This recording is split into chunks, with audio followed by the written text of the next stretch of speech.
coming to this place, and just by your presence and by your chanting and by your devotion, you're making this into a holy place. Right? Wherever the devotees go, they make that a holy place.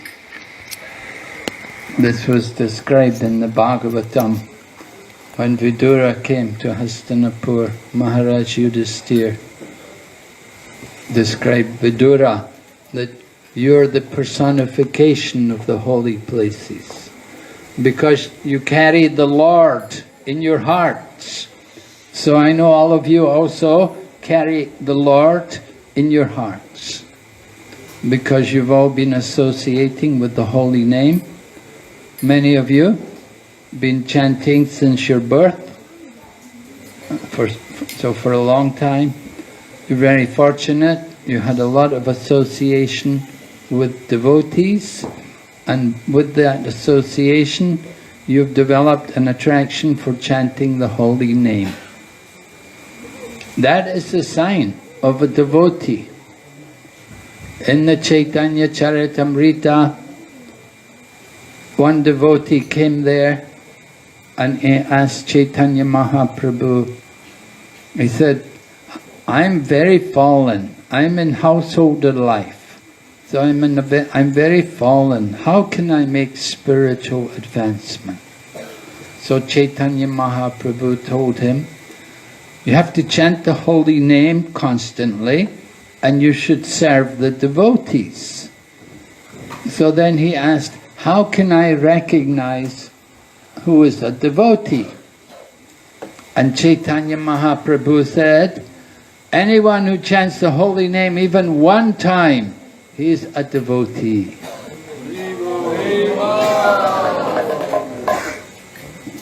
So you're all devotees? Definitely. And I know you chant much more than one time. You do a lot of chanting. So that is actually the distinguishing feature between devotee and non-devotee. The devotees will chant the holy name, and the more they're advanced, the more they will chant. And so Mahaprabhu then, another time he was asked how to recognize a devotee, and he said, that person who is constantly chanting the holy name, he's a devotee. So I know some of you are constantly chanting. I know a good number of you are constantly chanting. So that is a very good quality. That is like Madhyama stage. And there are others. Mahaprabhu, another time he said, that person simply by seeing him makes other people chant the holy name. He is a devotee. So some of you, you're wearing neck beads, you have the Kunti Mala around your neck, identifying yourself as a devotee. And some of you even have tilak on. So this is very nice, that's the sign of a devotee. People see these things. They see, oh, that person's wearing neck beads. I think, oh, he must be a devotee. And you'll go to him and say, Hare Krishna. Hare Krishna. All right? And of course you will respond by saying Hare Krishna. So this is devotees. Krishna is in everyone's heart. But some hearts are more covered. They're more covered, there's more darkness. But some other hearts are clearer.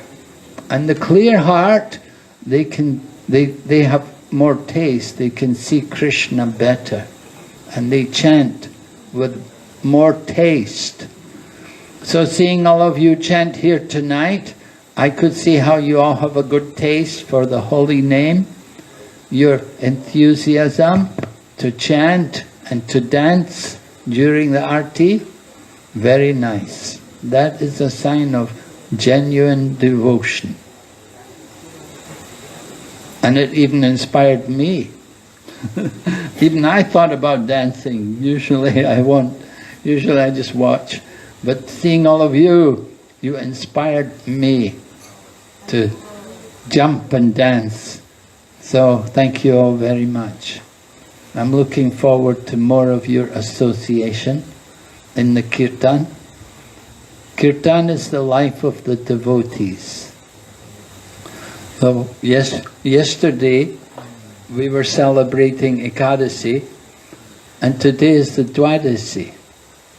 So Ekadasi is the day to increase our hearing and chanting, but we're continuing that today, on today being Dwadasi, and the next day Chaturdasi, Trayodasi, what? Huh? Trayodasi. Dwadasi, Trayodasi, and then Chaturdasi. Right? So we're going to be here for a few days.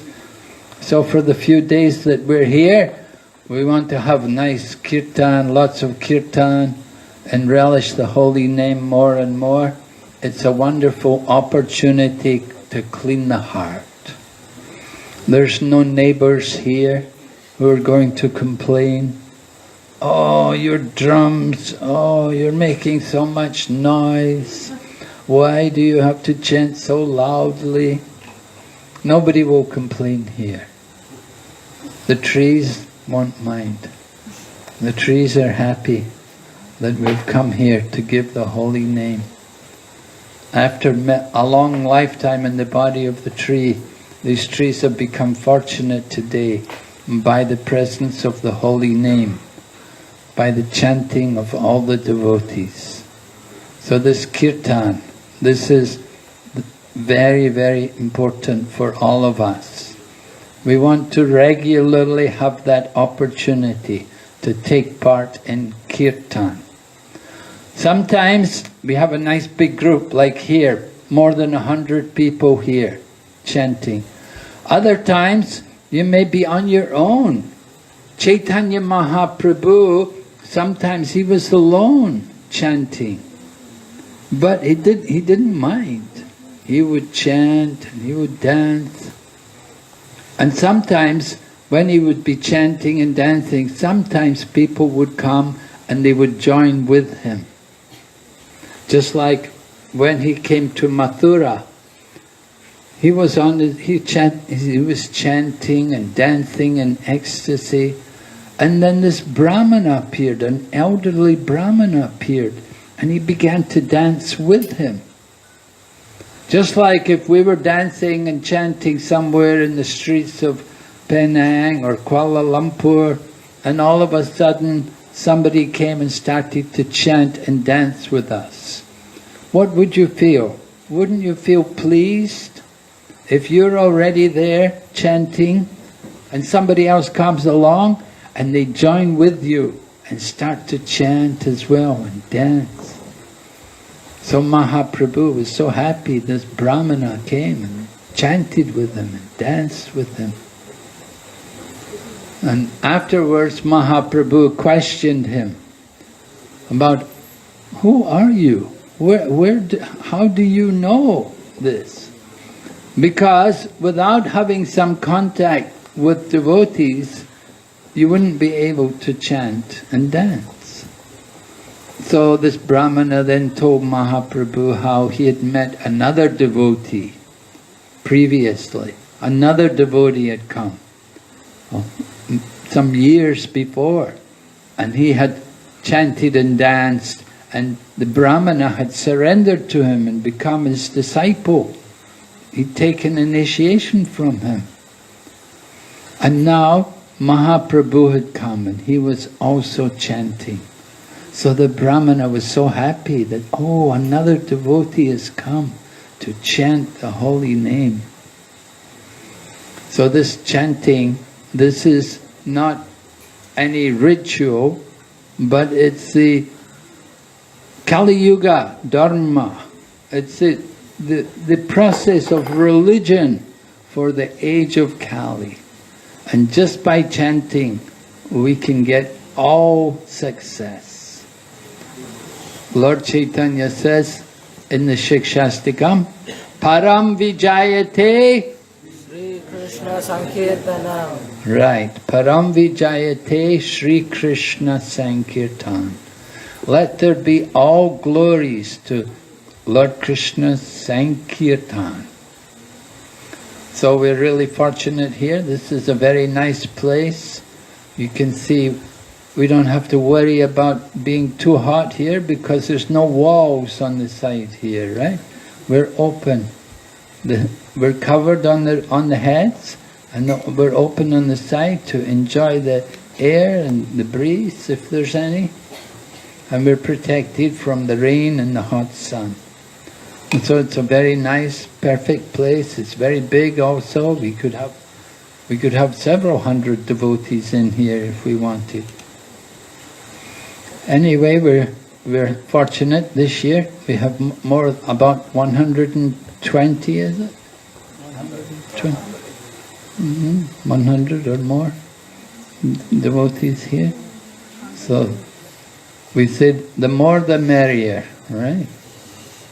So we hope it will all be merrier, more and more merrier as we go on. The chanting, the association of devotees, and the spiritual programs will become more and more joyful, more and more uplifting, to bring us out of the illusion, out of the Maya which we've all been in. Actually, I'm brought up in a countryside place, but I've been living in cities for a long time. Cities, preaching Krishna consciousness in many cities. And now, coming to the countryside, it's so nice. You can feel the difference coming here. The environment is very important. It affects our consciousness. Just coming into the nature, being with nature, it's so peaceful and relaxing, calming on the mind, that we can feel so much benefit just by being here in this place. And you see people in cities like Kuala Lumpur, on a weekend, they will all go away. Where do they go? They go to the countryside, right? They'll go somewhere away from the city, get away from all the condominiums and the high-risers, all these big buildings everywhere, because they don't give peace of mind. That kind of environment only makes one more and more stressed and tense and anxious. But we come here in this kind of place and we can feel calm. You can just let go of all of your attachments and problems and anxieties, become peaceful.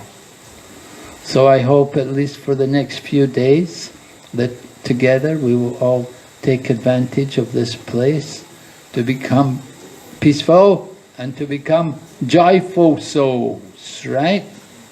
Krishna says in the Bhagavad Gita, Brahma Bhuta Prasan Atma. So Prasan Atma, joyful souls, knowing that we're all part and parcel of Lord Krishna. Oh, thank you very much. We'll have